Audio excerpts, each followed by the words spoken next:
വ്ളോഗിലേക്ക് ഏവർക്കും സ്വാഗതം. അപ്പോൾ ഇന്നത്തെ നമ്മുടെ വീഡിയോ എന്താണെന്ന് വെച്ചിട്ടുണ്ടെങ്കിൽ നമ്മൾ ഇന്ന് വന്നിട്ടുള്ളത് കിടിലൻ എക്സ്പെരിമെൻറ്റ് ചെയ്യാൻ വേണ്ടിയിട്ടാണ്. അപ്പോൾ ആ എക്സ്പെരിമെൻറ്റിന് നമ്മൾ ഇതുപോലൊരു പെൻ എടുത്തിട്ടുണ്ട്. ഈ പെന്നിലെ റീഫില്ലറാണ് നമുക്ക് ആവശ്യം. ഗൈസ്, അപ്പോൾ നമുക്ക് ഈ ഒരു പെന്നിൻ്റെ റീഫില്ലർ നമുക്ക് ഊറ്റിയെടുക്കാം. നമ്മളൊരു വീഡിയോ കണ്ടു. ആ വീഡിയോയിൽ പറയുന്നത് ഇതുപോലെ ആ ഒരു റീഫില്ലർ എടുത്തിട്ട് നടുക്ക് ഇതുപോലെ തീ കത്തിച്ചതിന് ശേഷം ഇങ്ങനെ ഊതുമ്പോഴത്തേക്ക് അതിൽ കൂടെ ബബിൾസ് വരുമെന്നാണ് കേട്ടോ. അപ്പം നമുക്കതൊന്ന് ചെയ്ത് നോക്കാം. ചെയ്ത് സക്സസ് ആവുകയാണെങ്കിലും അല്ലെങ്കിൽ നമ്മുടെ ചാനലൊന്ന് സബ്സ്ക്രൈബ് ചെയ്ത് സപ്പോർട്ട് ചെയ്യും കേട്ടോ.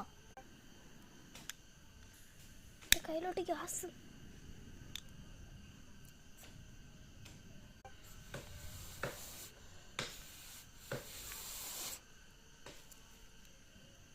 ഗൈസ്, അപ്പോൾ ചെറുതായിട്ടൊരു ബബിൾ ഇങ്ങനെ വന്നതേ ഉള്ളൂ, അല്ലാതെ വേറെ ഒന്നും ഇവിടെ സംഭവിച്ചിട്ടില്ല. അപ്പോൾ ലൈക്ക് ഇടുക ഗൈസ്.